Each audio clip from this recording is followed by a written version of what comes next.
Aw shucks is one possible response to the offer of a serving of oysters. Longtime fans love them, of course, but oyster novices aren't so sure. With Faith Salie, we're off on an oyster adventure. Blue points, beaver tail, Conway cup, putty hunk, bob, the squeedy. Ask Chef Sandy Ingber what's on the menu at the Grand Central Oyster Bar in New York City, and you may be there for a while. Royal Miyagi, Riptide, Saddle Rock, Summerside, Sunset Beach. It wasn't always this way. I started in 1990, and for about the first 7 or 8 years, it was very difficult to buy a lot of different varieties of oysters. There just weren't any around. In case you didn't know, we are in something of an oyster renaissance. Walk into a restaurant like Brooklyn's Maison Premiere, and you can find oysters from hundreds of different places across the country and beyond. Now, if you think all this oyster slurping is nothing but a fad, consider these thoughts from Rowan Jacobson, author of The Essential Oyster. When you pick up an oyster, you're kind of reliving this very early experience of humanity, which is eating a raw animal live out of its shell. An oyster is live up to the moment you shuck it, and after you shuck it, it's unclear how dead it is, right? So you're doing something that is definitely not a part of normal, civilized life.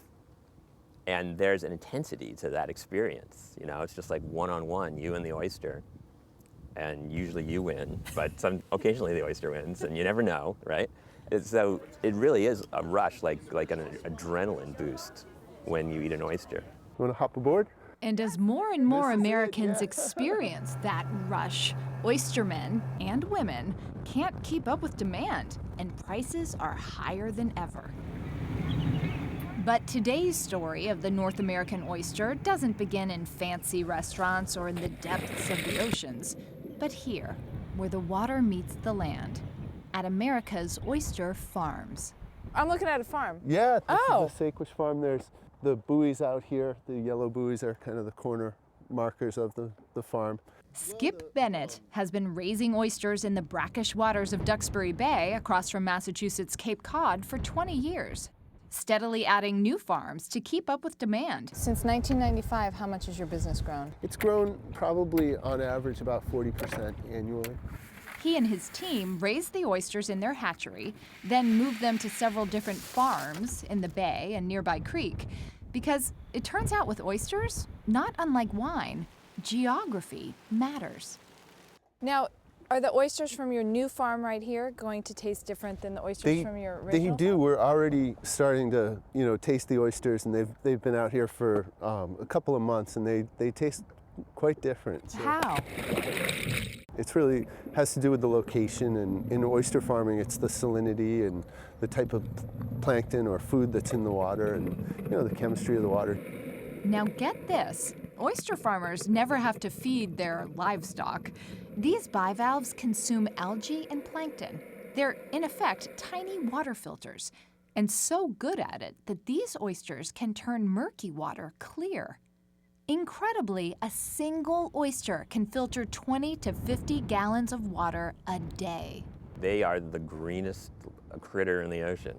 It's almost miraculous. You just put little baby ones in the water, wait 2 years, you take out big ones, good to go. I mean, they seem like they should be the food of the future. Yeah, and you're not the first person to say that. A lot of people are looking at oysters and clams and mussels as a really potentially huge source of food for the future. And you might be surprised to learn that we wouldn't even have this bounty of bivalves were it not for the Clean Water Act of 1972.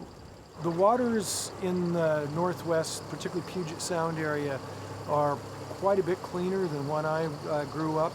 There was a pulp mill that was still functioning when I was born in the mid-50s, functioned for 30 years, and basically the waters here were a dead zone. There wasn't much that grew here.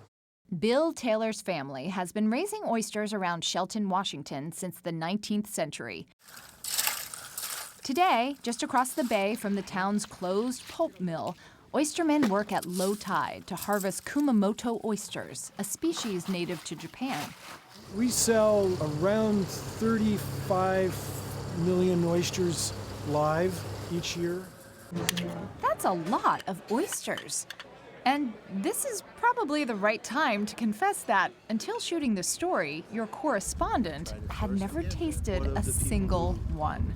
How would you turn someone who's never wants to try an oyster into someone who wants to try one? Well, as long as they're willing to just give it a try, then it's, you talk to them about the flavor, and to me, it's kind of like the smell of the beach. So if you've ever been at the beach for the whole day, and especially in the afternoon when it starts to cool down, the beach smells really sweet and kind of salty, and you can smell the air. I came and I smelled the air and tasted my first oyster. And then we're going straight down the hatch. Only for you, I'm telling you. Cheers. Cheers. Ah, wait, this way, right? Okay. And I took all the liquid and everything all at once? Okay.